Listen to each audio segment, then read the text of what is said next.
मेरी तरफ से सभी को राम राम नमस्कार। मैं सुनैना देसवाल डिफेंस एकेडमी के इस यूट्यूब चैनल पर एक बार फिर से आप लोगों का स्वागत करती हूँ। तो बच्चों, हमने क्या किया था, अपने कल वाला जो वीडियो था हमारा पहला पार्ट था, उसमें हमने एसआई यूनिट्स की इकाई के बारे में पढ़ा था, यानी कि एसआई मात्रक जो होते हैं। हमने मेरे ख्याल से 18-19 मात्रक कर लिए थे, 18 कर लिए थे। आज हम 19 से स्टार्ट करेंगे, ठीक है। अभी हम इसका दूसरा पार्ट लेंगे। तो सबसे पहला आता है कि विद्युत धारा की बात करते हैं। विद्युत धारा मतलब करंट जो आपका बहता है, इलेक्ट्रिक करंट होता है। इसके लिए सबसे पहले तो आपको फार्मूला याद होना चाहिए। कौन सा होता है? V = I/R का फार्मूला। V = I/R, ओम्स ला याद है ना, ठीक है, वही है ये। तो अगर V = I/R की बात करें, V मतलब क्या हो गया? विभवांतर। विभवांतर मतलब कि इंग्लिश वाले क्या लिखेंगे? वोल्टेज। I का मतलब क्या हो गया भाई? तुम्हारा करंट, ठीक है। करंट मतलब विद्युत धारा। देखो यही होती है विद्युत धारा, I, ठीक है। R का मतलब क्या हो गया तुम्हारा? R का मतलब होता है प्रतिरोध, ठीक है। ये रहा तुम्हारा R। इसको भी इसी के अंदर हम कर लेंगे आज, ठीक है। तो पहले वाले पे आते हैं कि अगर तुम्हें बात की जाए विद्युत धारा की, विद्युत धारा क्या होता है तुम्हारा? एम्पियर में नापा जाता है। और एम्पियर को किससे दिखाते हो तुम? A से। फार्मूला क्या बन गया? I = V/R बटे में, क्योंकि जो चीज गुणा में है बराबर के दूसरी तरफ जाएगी तो किस में आ जाएगी? भाग में आ जाएगी। तो V बटे में R, विभवांतर बटे में प्रतिरोध बराबर है किसके? करंट के। तो फार्मूला क्या बन गया यहाँ से? एम्पियर। हमारी यूनिट बन गई एम्पियर। पूछ ले कि तुमसे विद्युत का आवेश, मतलब एक तार है, तार के अंदर जो आवेश बह रहा, देखो ये तो है धारा। पूछ ले कि आवेश, आवेश को कौन लेकर जाता है? पहली बात तो आवेश को लेकर लाने और जाने का काम कौन करते हैं? इलेक्ट्रॉन्स। इलेक्ट्रॉन्स चलेंगे, उसके उल्टी दिशा में करंट बहेगा। जैसे मान लो तुमसे बोल दिया जाए कि इलेक्ट्रॉन्स जो हैं वो इस दिशा से इस दिशा में जा रहे हैं, ठीक है, यहाँ से यहाँ पे। तो बताओ कि अगर इलेक्ट्रॉन इस दिशा में है तो विद्युत की जो धारा होगी वो किस दिशा में होगी? ये क्वेश्चन इंपॉर्टेंट है। विद्युत की धारा हमेशा क्या होती है? उल्टी दिशा में बहती है, ठीक है। ये क्वेश्चन जब हम इसका चैप्टर कराएंगे अच्छे से फिर करा दूंगी, ठीक है। इस पे एक वीडियो बनानी है मैंने। तो जिस दिशा में हमारे इलेक्ट्रॉन जाते हैं, इलेक्ट्रॉन ही क्या करते हैं? हमारा आवेश लेकर जाते हैं, सबसे पहली बात। और इलेक्ट्रॉन के उल्टी दिशा में हमेशा क्या बहती है? हमारी धारा। विद्युत धारा हमेशा इलेक्ट्रॉन के क्या होती है? उल्टी दिशा में आती है। फिर आया आवेश, कि भाई आवेश को किस में नापोगे? कूलम्ब्स में। किससे दिखाया जाता है? C से दिखाया जाता है। किससे दिखाया जाता है? C से दिखाया जाता है। जैसे कि अगर मैं बोलूँ इलेक्ट्रॉन के ऊपर कितना आवेश है, ठीक है, इलेक्ट्रॉन के ऊपर होता है -1.6 × 10⁻⁻19 कूलम्ब। प्रोटॉन के ऊपर कितना होता है? +1.6 × 10⁻⁻19 कूलम्ब। न्यूट्रॉन पे आवेश होता ही नहीं, तो 0 है, ठीक है। फिर आता है वोल्टेज। वोल्टेज मतलब कि V, देखो यही वाला V पूछा भी उन्होंने, I × R, ठीक है। वोल्टेज को किससे दिखाते हो? V से दिखाते हो, ठीक है। तो वोल्ट में नापोगे तो क्या लिखा होगा? वोल्ट। वोल्ट को वोल्ट ही लिखा जाता है, ठीक है, बदलना नहीं है इसको। पूछा गया कि विद्युत धारिता, विद्युत धारिता है कि पावर क्या है उसमें, ठीक है। विद्युत धारिता बोल सकते हो तुम इसे, और एक और चीज बोल सकते हो विद्युत क्षमता, ठीक है। पावर को क्षमता भी बोलते हैं। तो फेराड में, फेराड के लिए क्या लिखा जाएगा? F। बहुत बड़ा है, समझाऊंगी नहीं अब इसको अलग से बनाएंगे वीडियो इसकी। तो फेराड में नापते हैं इसको। प्रेरक का पूछ ले, प्रेरक या EMF का पूछ ले। EMF किस में नापी जाती है? हेनरी में। हेनरी को किससे लिखोगे? H से। या तो पूरा नाम लिखा मिलेगा कि भाई क्या है तुम्हारा? हेनरी है, या सिर्फ क्या लिखा मिलेगा? H लिखा मिलेगा, ठीक है। एक बार यहाँ तक कर लेते हैं, फिर नीचे वाला बताऊंगी 3 शुरू से। विद्युत धारा, विद्युत धारा बह रही है तो V = IR। पहला तो ये फार्मूला आना चाहिए, क्योंकि इस फार्मूले पे क्वेश्चन आया है। क्वेश्चन आया है कि बताओ विभवांतर, करंट और प्रतिरोध, विभवांतर वोल्टेज, करंट और प्रतिरोध के बीच में क्या है, क्या एक जो रिलेशन बनता है, ठीक है, तुम्हारा क्या मतलब आपस में कैसे जुड़ते हैं ये। तो V = IR वाला फार्मूला, इस पे न्यूमेरिकल भी आते हैं, ठीक है। तो विद्युत धारा पूछी तो I, मतलब तुमसे I पूछा है। करंट तो किस में नापते हैं? एम्पियर में नापते हैं, ठीक है। विद्युत आवेश पूछ लिया। आवेश का मतलब क्या हो गया? कूलम्ब में नापेंगे। चार्ज पूछ लिया, ठीक है। इलेक्ट्रॉन प्रोटॉन का होता है +-, इलेक्ट्रॉन का माइनस, प्रोटॉन का प्लस, और न्यूट्रॉन पे 0 आवेश, ठीक है, कोई आवेश नहीं। वोल्टेज मतलब विभवांतर, मतलब ये पूछ लिया। वैसे इसके बन सकती है, ठीक है। एक और पूछ ले तो, अगर एम्पियर मतलब आई के लिए ए, रेजिस्टेंस के लिए क्या होती है ओम, एम्पियर ओम, ठीक है। ये कभी पूछी नहीं जाती, वैसे मैंने लिख दिया सिर्फ, किसमें नापा जाता है इसको, वोल्ट में, ठीक है। इसको याद मत करना, बताया था सिर्फ। विद्युत धारिता या इलेक्ट्रिक पावर या इलेक्ट्रिक या विद्युत क्षमता तो किसमें लगती है, फैराड में लगती है, ठीक है। प्रेरक, प्रेरक जो होता है तुम्हारा ईएमएफ जिसको तुम बोलते हो, तो उसको किसमें नापते हो, हेनरी में नापते हो। हेनरी किससे दिखाया जाएगा, एच से दिखाया जाएगा। फिर आया अगला कि पूछ लिया तुमसे रेजिस्टेंस पूछ ली या प्रतिरोध पूछ लिया। प्रतिरोध मतलब क्या पूछ लिया, ये आर पूछ लिया, तो आर को किससे दिखाते हो, प्रतिरोध को किससे दिखाते हो, ओम से। लिखा कैसे होगा, ऐसे देखो, ये ऐसे बना के ऐसे लिखा होगा ओम। प्रतिरोध को किसमें नापा जाता है, ओम में नापा जाता है। हिंदी वाले हिंदी लिखेंगे, इंग्लिश वाले इंग्लिश, और एसआई यूनिट कर रहे हैं वो चिन्ह या सिंबल होते हैं हिंदी, ये दिखाना है तुम्हें। अगर नाम दे दे, एफ का मतलब फैराड, एच का मतलब हेनरी, इसका मतलब ओम। एक आता है कंडक्टिविटी यानी कि चालकता। प्रतिरोध मतलब कि करंट को बहन, मान लो ये तार है हमारे पास, यहाँ से यहाँ करंट जाना है, ठीक है। अब यहाँ से करंट जाने के लिए इसको रोकेगा भी ना, प्रतिरोध होता है कि करंट को बहने से जो रोके, तो उसको नापते हैं ओम में। चालकता होती है कि मतलब जो करंट को आगे लेकर जाए, तो यानी कि प्रतिरोध का उल्टा, तो यानी कि ओम का इनवर्स, ठीक है, ओम का इनवर्स। या फिर इसको एक और नाम से जानते हैं, क्या, एस के नाम से। एस मतलब साइमन, क्योंकि जो हमारे साइमन साइंटिस्ट थे, वैज्ञानिक थे साइमन ने, उन्होंने इसको दिया था, तो इसको एस भी लिखा मिलेगा। या इसको महो, देखो ओम है, ओ पीछे, एच बीच में, और जो पीछे वाला है वो एम कहाँ चला गया, आगे चला गया, तो ओम का उल्टा महो। इसे भी लिख सकते हैं, ऐसे भी लिख सकते हैं, सारे याद रखना। एक डेंसिटी घनत्व का, ये मैं भूल गई थी भाई, वैसे तो थोड़ा सा आसान है पर मैंने इसको लिख दिया यहाँ पे। मास बटे में द्रव्यमान, मास यानी कि द्रव्यमान, वॉल्यूम यानी कि आयतन, तो द्रव्यमान बटे में आयतन।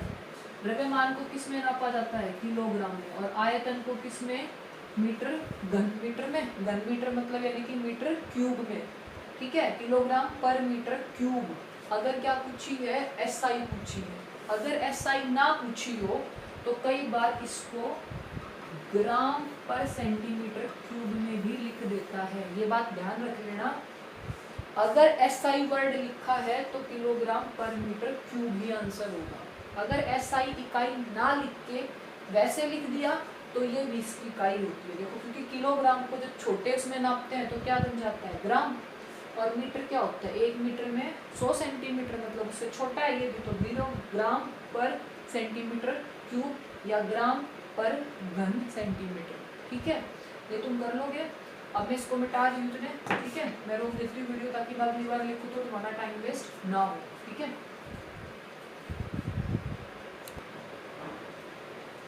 तो हमने हटा ही है, हमने थोड़ा सा लिख भी लिया है साथ में, ताकि टाइम बचे, समय बचे आप सभी का, वरना लिखने में आधा घंटा निकल जाता तो फिर क्या फ़ायदा है ऐसे वीडियो में, ठीक है।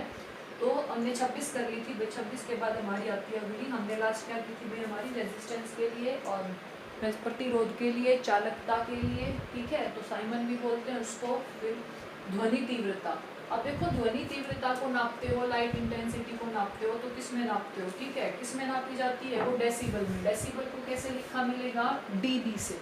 यहाँ से एक क्वेश्चन क्या आता है कि भाई जो ध्वनि प्रदूषण होता है, यानी कि ध्वनि की वजह, मात्रा गलत है, एक बार ठीक कर देना इसको, ध्वनि ऐसे आएगा, ध्वनि प्रदूषण, ठीक है। ये पूछता है ध्वनि प्रदूषण कितने पे होता है, 100 डेसिबल से ऊपर अगर आवाज हो जाए तो हम क्या मानते हैं, ध्वनि प्रदूषण मानते हैं उसको, ठीक है। अगर बोले कि आप जो खुसफुस बात करते हो ऐसे खुसफुस करके, है ना, उसका पूछ ले तो वो 20 से 30 के बीच में होती है, ठीक है, 20 से 30 डेसिबल के बीच में। तो ध्वनि को नापते हैं किसमें, डेसिबल में। हमने एक ऐसा ही और प्रयोग किया था कि लेंस की क्षमता को किसमें नापते हैं, डायोप्टर में नापते हैं, ठीक है। अगला आता है त्वरण। त्वरण को क्या बोलते हो, एसिलरेशन। एसिलरेशन का देखो पहले तो फार्मूला याद होना चाहिए। एसिलरेशन को दिखाते हैं ए से, मतलब वी मतलब क्या होता है तुम्हारा, वेग बटे में टाइम यानी कि समय, ठीक है, रट्टा नहीं मारेंगे यूनिट का, टाइम बटे वेग बटे समय, वेलोसिटी बटे टाइम। वेग को किस में नापा जाता है, देखो, मीटर पर सेकंड में, ठीक है, और 1 सेकंड और नीचे हो गया तो 2 सेकंड होगी, तो क्या आ जाएगा, मीटर पर सेकंड स्क्वायर। जितने भी यूनिट हैं 32-35 हैं भैया, ठीक है, 2-3 और रह जाएंगे, इसके बाद मैं लिख दूंगी साथ में। इनके अलावा आपके पेपर में मुझे नहीं लगता कि कोई ऐसी यूनिट बचेगी जो आपको ना आएगी, ठीक है, आएगी, इनसे बाहर कुछ नहीं आने वाला, ठीक है, तो सारी याद कर लेना। तो त्वरण है, त्वरण यानी कि एसिलरेशन, एसिलरेशन है तो क्या हो जाएगा, वेग बटे में समय, यानी कि मीटर पर सेकंड स्क्वायर में नापते हैं। फिर आती है तरंगदैर्घ्यता, मतलब वेवलेंथ, ये बहुत बार पूछा गया कि वेवलेंथ को किस में नापते हैं। देखो वेवलेंथ को नापते हैं आर्मस्ट्रॉन्ग में, ठीक है, आर्मस्ट्रॉन्ग को हिंदी में भी यही बोलेंगे और इंग्लिश में भी यही बोलेंगे, आर्मस्ट्रॉन्ग, ठीक है। आर्मस्ट्रॉन्ग को दिखाया जाता है ए के ऊपर छोटा सा बिंदु मिलेगा तुम्हें ऐसे, आर्मस्ट्रॉन्ग। अब इसमें क्या इंपॉर्टेंट आता है कि भाई कई बार ये पूछ लेता है कि बताओ एक आर्मस्ट्रॉन्ग में कितने मीटर होते हैं। अगर पूछ ले एसआई इकाई किसकी, तरंगदैर्घ्यता की या फिर लैम्डा की या वेवलेंथ की, लैम्डा भी बोलते हैं उसको, लैम्डा याद रखेंगे हिंदी वाले, ठीक है। आर्मस्ट्रॉन्ग में नापते हैं, कितनी होती है, ए के ऊपर छोटी सी बिंदु मिलेगी, होता है आर्मस्ट्रॉन्ग। एक आर्मस्ट्रॉन्ग में अगर मीटर पूछ ले तो कितने होते हैं, 10⁻⁻10, कईयों को याद होंगे 10⁻⁻9, पर वो क्या होते हैं, पिकोमीटर, ठीक है, इसको हटा के फिर लिखूंगी, उसका फिर लिखूंगा। नाभिकीय त्रिज्या, मतलब एटम जो होता है हमारा, परमाणु जो होता है, परमाणु के बीच में क्या होता है छोटा सा, देखो मान लो परमाणु, उसके बीच में क्या है, ये केंद्रक है, ठीक है, जो ये केंद्रक है इसकी त्रिज्या है, नाभिकीय त्रिज्या है, उसको किसमें नापते हैं वो बताना है, इसको नापते हैं फर्मी में, ठीक है, फर्मी, फर्मी, ठीक है।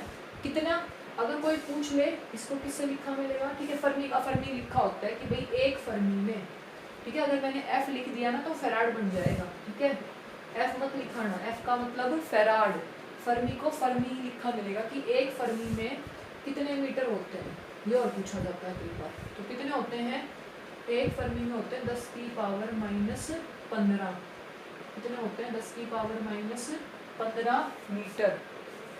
फिर आता है ज्योति फ्लक्स, यानी कि लाइट फ्लक्स, ठीक है, तुम इसे फ्लक्स भी बोल सकते हो सीधा, फ्लक्स को हिंदी में भी क्या लिखेंगे भाई, फ्लक्स ही लिखेंगे, ठीक है, इसको हटा के एक बार हिंदी में लिखते करें तो इसको फ्लक्स, ठीक है, या इंग्लिश में सिर्फ लिख सकते हो कि फ्लक्स, लाइट फ्लक्स या इंटेंसिटी ऑफ फ्लक्स, ठीक है, इंटेंसिटी ऑफ फ्लक्स पूछ ले, से इंटेंसिटी ऑफ लाइट पूछी थी है ना, किसकी, ज्योति की तीव्रता, ठीक है, ज्योति की जब तीव्रता पूछ ले, तीव्रता पूछे तो किसमें, कैंडिला में, पहली वाली वीडियो में कर चुके हैं, देख लेना उस वीडियो को एक बार, ठीक है। अगर ज्योति का फ्लक्स पूछ ले तो क्या होता है, ल्यूमेन में नापते हैं, ल्यूमेन को ल्यूमेन ही लिखा मिलेगा तुम्हें, इसके अलावा कुछ नहीं है, सेम होता है, ठीक है, ल्यूमेन, ल्यूमेन को क्या लिखा जाएगा, ल्यूमेन को ल्यूमेन ही लिखा जाएगा। देखो उसको समझा देती हूँ, ये थोड़ा सा छोटा है, मान लो मैं यहाँ खड़ी हूँ, मेरे ऊपर लाइट गिरी है कैमरा की, या अगर हमारी ट्यूबलाइट से लाइट आ रही है, तो मेरे ऊपर जो लाइट आई वो कितने, मान लो मेरी सिर्फ इतने हिस्से पर लाइट गिरी है, ठीक है, तो कितने हिस्से पर, कितने वर्ग मीटर स्क्वायर पे, कितने एरिया के ऊपर, कितने क्षेत्रफल के ऊपर वो लाइट गिरी और टकरा के वापस गई, उसे हम क्या बोलते हैं, फ्लक्स बोलते हैं, और वो किस में नपती है, ल्यूमेन में नपती है। दोबारा सुनो, फ्लक्स क्या होता है कि भाई मेरे शरीर के मीटर स्क्वायर पे, यानी कि 1 मीटर स्क्वायर पे, 1 मीटर स्क्वायर मान लो कितना हिस्सा होता है, इतना मान लो, ठीक है, भाई नापा तो है नहीं मैंने, पर इतना है कि देखो भाई ये मेरा हाथ है, ठीक है, 1 मीटर स्क्वायर है, ठीक है, सारा इतना सा हाथ है, इसके ऊपर कितनी लाइट गिरी और टकरा के वापस गई, उसको बोलते हैं फ्लक्स। तो इसको किस में नापते हो, ल्यूमेन में नापते हो। फिर आता है मैग्नेटिक फील्ड, यानी कि चुंबकीय क्षेत्र। चुंबकीय क्षेत्र को देखो, अगर मैं बोलूँ कि एसआई यूनिट क्या है, एसआई यूनिट क्या बोलोगे कि टेस्ला होती है, ठीक है, टेस्ला नाम के साइंटिस्ट ने दी थी, तो क्या होती है, टेस्ला होती है। लेकिन एक बार क्या किया था, सिर्फ इकाई पूछनी थी, ठीक है, और टेस्ला ऑप्शन में नहीं दिया, ठीक है, तो इसकी एक और इकाई होती है, कौन सी, गॉस, ठीक है, इंग्लिश में भी गॉस और हिंदी में भी गॉस, कोई दिक्कत नहीं है। ये तो क्या होती है, एसआई, ठीक है, ये सारी एसआई है इधर वाली, जो बीच में एक आधी लिखी है मैंने वो एक्स्ट्रा लिखी हुई है कि भाई ये अगर टेस्ला ऑप्शन में ना मिले तो चुंबकीय क्षेत्र को और किस में नापा जाता है, गॉस में भी नापा जाता है, ठीक है। उतार लो, मैं तो स्क्रीनशॉट ले लेना, फिर बैठ के आराम से लिख लेना, ठीक है। और अभी 2-3 हो गए जाएंगे, मैं हटा ही देती हूँ उसको यहाँ से, क्योंकि 2-3 है तो टॉप के दोबारा बनाऊंगी तो उसमें तो कोई फ़ायदा नहीं है, तो 2-3 ही बची हैं, तो 2-3 को तो हम वैसे ही लिख देंगे, ठीक है। 32 हमने कर ली थी, बातें 33 नंबर। देखो लास्ट हमने की थी चुंबकीय क्षेत्र की, ठीक है। चुंबकीय क्षेत्र को इसमें नापते हैं, टेस्ला में नापते हैं। चुंबकीय क्षेत्र के अलावा तुम्हारा एक आता है मैग्नेटिक फ्लक्स,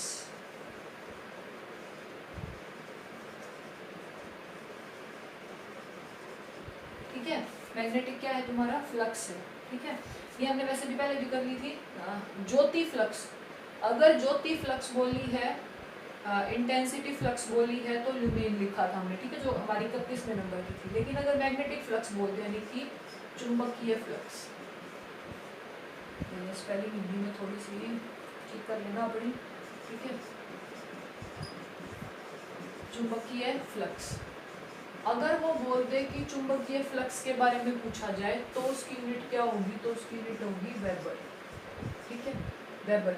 देखो ये फर्क देख लेना भाई, कहीं पे मैं ज्योति फ्लक्स बता रही हूँ, ठीक है, इंटेंसिटी फ्लक्स बता रही हूँ, लाइट फ्लक्स बता रही हूँ, कहीं पे चुंबकीय फ्लक्स बताया, मैग्नेटिक फ्लक्स बताया। मैग्नेटिक फ्लक्स को किसमें नापते हैं, वेबर में। तो WAVER किसमें नापी जाती है, वेबर में नापी जाती है, ठीक है। एक और आया था हमारे पास 34वां लास्ट है, कि जो ओजोन परत होती है, ठीक है, ओजोन लेयर, ओजोन परत, उसको किसमें नापते हैं, ठीक है। ये तुम्हारा होमवर्क, एक छोटा सा बस ये तुमने होमवर्क में करना है। नहीं तो अगली वीडियो जब मैं बनाऊंगी तो आते ही पहले ये बता दूंगी कि ओजोन परत, देखो अगर बोला गया है क्या, ध्वनि तीव्रता, तो डेसिबल में। अगर बोला गया है लेंस की पावर, तो किसमें, डायोप्टर में। अगर बोला जाए कि ओजोन परत को किसमें नापा जाता है, तो वो तुमने बताना है बस। ये हमारी 34 यूनिट है। वैसे तो बहुत सारी यूनिट है, लेकिन इससे बाहर कुछ नहीं आने वाला। ये 34 याद होंगी तो मान लो पेपर हो गया तुम्हारा। जितना भी इकाई का क्वेश्चन अगर है तो पेपर में अच्छे से हो जाएगा, ठीक है, कोई दिक्कत ही नहीं है। तो आज के लिए इतना ही करते हैं। इसमें थोड़ी छोटी वीडियो होगी तो देख लेना भाई, ठीक है, 10-12 मिनट की है, सारी हो जाएंगी। 2 वीडियो हैं, कल वाली और आज वाली, तो आराम से हो जाएगा, ठीक है। इससे बाहर बेशक कोई इकाई मत करना, मैं कह दूँ कि आएगी तुम्हें, ठीक है। तो चलो भाई।